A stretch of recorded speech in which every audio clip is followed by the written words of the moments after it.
Hello, guys. From my green chair to you. Oh gosh, it's such a hectic journey. Um, it was beautiful driving with Knutsford Express. Yeah, my kind of drivers. Yeah, yeah.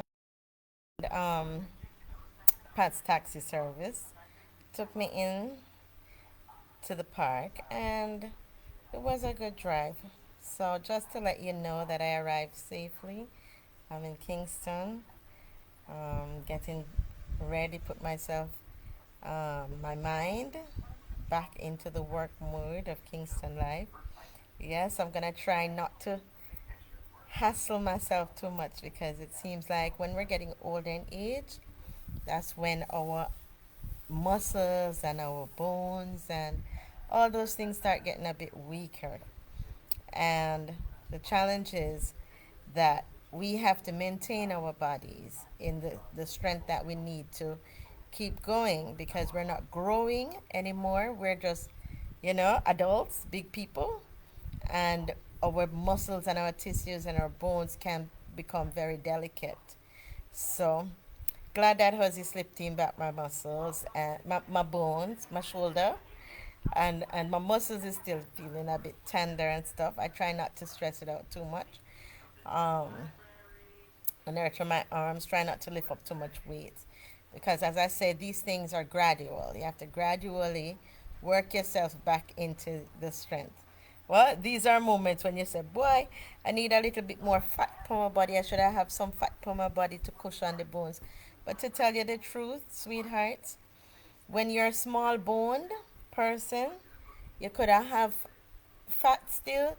The bones are very delicate. So you have to be careful how you knock them, lift them, and treat yourself like a rugged because you're not really like that when you're getting up in age. And it's something that I have to accept and understand and realize that we have to take things a little bit more gentler with us because we're not really the toughians who can be knocked down, flipped down, fling down, and we don't break our boards.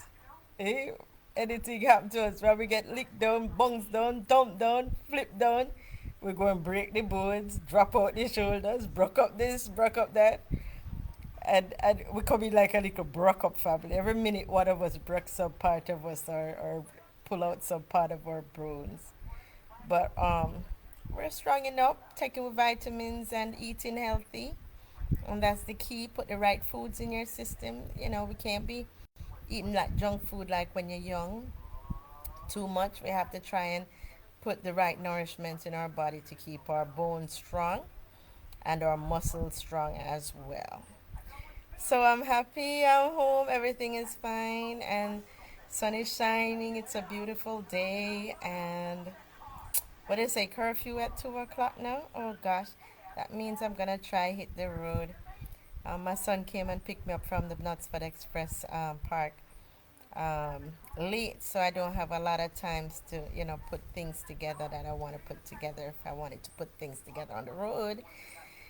So I'm gonna have to do that quickly if I'm gonna do that. But I'm fine, guys, and I hope you all are too, right? It's a lovely day. As I say, keep saying your prayers. God is real. Miracles have been working. I'm a witness. I've witnessed them. I've seen them, and I'm like, how comes people don't believe in God or see this mystery maker? But the whole point is that if that was what from the slave time, yeah, that was what white people gave black people. Go worship God, go pray to God, God will save you. Well, guess what? It worked. So people, when they're saying they never get no land, they never get no money, they never get no, repatriation from the slave trade and the whole thieving us out of Africa from watching our diamond mines and our gold mines in Africa to come and develop third world country for them. And then we have to form our own generation on the land and whatever. The good thing is that because of prayers, we are here today, can be a little step up in our life, own we own lands, and going on like say, where you come from. If anybody ever come to you and say, go do this for me, and them don't say please and thank you, we say go to hell. And what you say, you bumble clot, eh? Go boy, remove your pussy. But in slave time, you couldn't say those things. They had to, if they said, come do this, and you say, I'm tired, what, they kill you? Because you say you're tired or you don't want to do it. The good thing is that we live to the day where we can say, I can't be bothered. I am tired. I have my own choice. I have freedom of will. If I don't want to work, I don't want to work. If I want to go and do something else, I can go do something else. And that is what freedom is, where somebody does not have to force you to do what you don't want to do. Because back in the days when there was a slave time, sweethearts, you had no choice. If you had to, if they get up, white people get up and say, come now, come and find me, come clean house now, come do this now. And you say, later, I'll do it later. I can't do it now, I'm tired. Tired? They don't know what tired. You are going to beat, and they beat. They're going to beat you, or they're going to chop off your head, or they're going to lock you into some dungeon. That's what they used to do in those times. So I don't understand how some people will say, if you read the Bible and you pray to a God, you're reading the Bible and praying to something that is not real. Because if that's what all black people did and it worked for them, then it has to be real then. It's a mystery that's unexplainable, and it's some kind of powers that works beyond recognition of what people expect to see, because they can't see with their physical eye like a human or an object. They say no God no day and it no real or whatever is happening. There's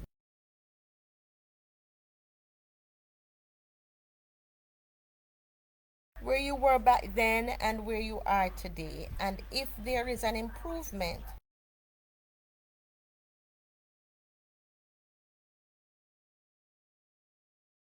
in your life, and you're a baby and you're supposed to be growing, but instead you're depreciating, you're mashing up, your destruction. I think it's Satan, that, because Satan is a spirit that destroys and kills, and therefore you have to know what kind of spirit you're housing in your body.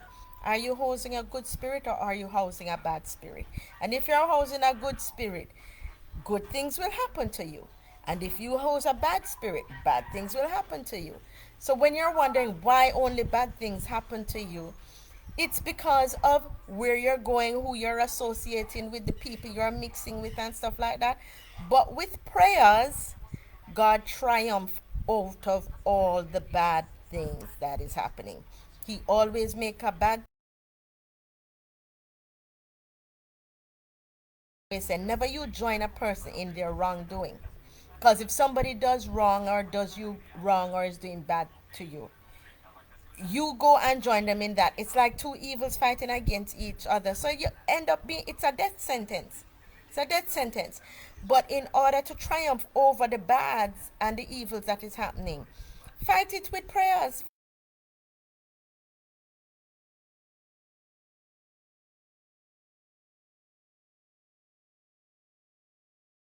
You must have a triumph over it.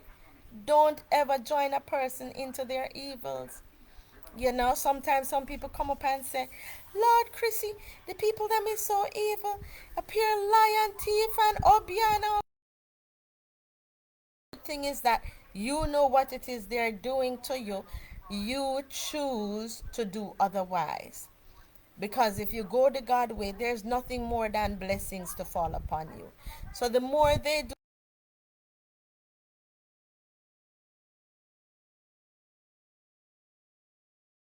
to you, it can't phase you. Because God always find a way to turn it around positively for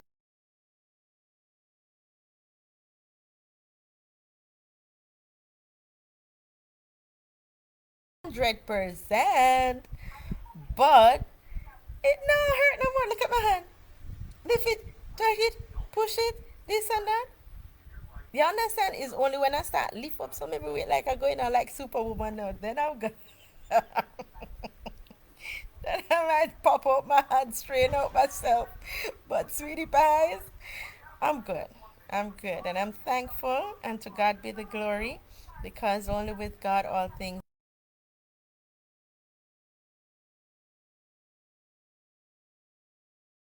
He, nobody no bad when they're throwing and hurling the negatives at you and telling lies on you or trying to hurt you. Just hold on to your Bible and say your prayers and pray hard. And talk about, it's good to talk about things, things that's hurting, things that's negative.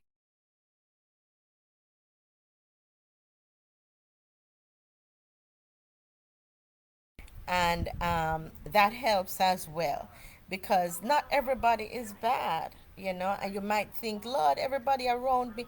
It's not everybody around you, it's some people around you. So never you say everybody around you is bad. There's no such thing as people that's bad. And because some people is bad, it feels like everybody around me is bad.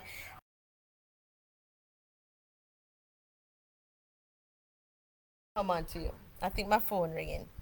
The bad always find a way to overshadow you, right? So if they're overshadowing you with the evils, all you have to do is say, take a deep breath. Lord, have mercy, for they know not what they are doing. Yes? Have mercy on them, right? And you will be fine. And you say, Lord, do good. I am not perfect.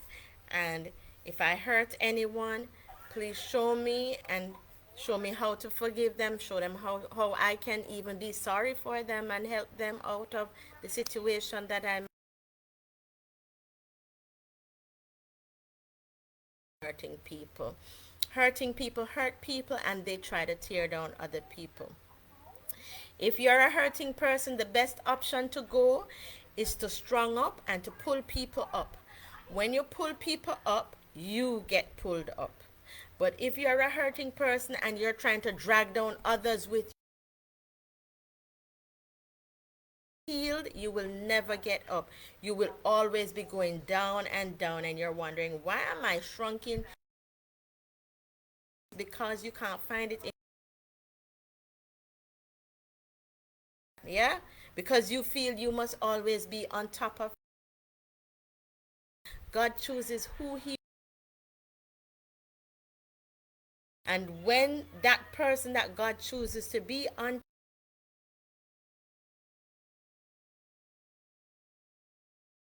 will see your reward if you don't interfere to try and hurt them. Yeah? So the good thing is that when God is blessing certain people, if you go and interfere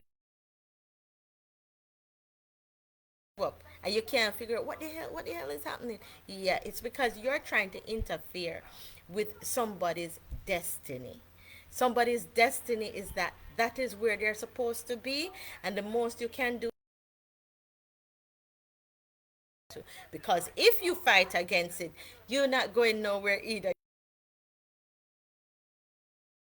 Sinking to by trying to stand up, and I feel like I'm sinking. The reason why you're sinking is because you cannot give blessings, and you cannot give support to climb the ladder of their success that they are aiming at and that God is pulling them up to. Right? So just wish people well, love people.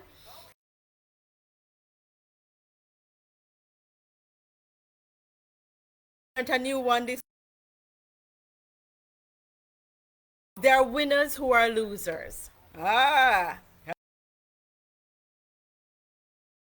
learned, I learned this are losers. So be careful how you say a person might win this or win that. Yes, they win, but what did they win? And that is what the concept of winners, that winners for the losing batch. They're not going nowhere, and they're forever losers, and they don't know that they're losers because they're winners, losers. They win to lose. Yeah? And if they're always losing and you side on to thinking they're winning when they're losing, you say, that's a winner loser. So I'm a loser loser. I'm a double dose loser. So a winner loser is someone who wins something. Yeah? I won't share the example. Leave that. Try and figure out in your environment those who are winners losers.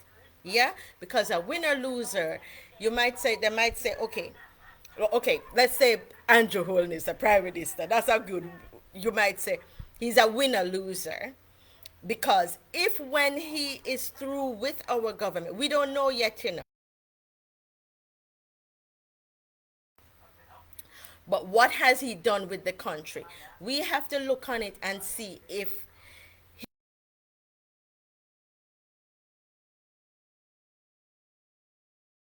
he's not making any great difference with his prize. Yeah, that's a winner loser. They might win this money, whole heap of money, lottery and all that, but at the end of it, when you look, they don't even have a diamond to say, this is what came out of my winnings. Nothing at all. So those are winning. Ah, so that is the new one for this month. So you guys, you enjoy yourself and look out for those winner losers because they might drag you in to make you a double loser. Have a wonderful Sunday now. Bye.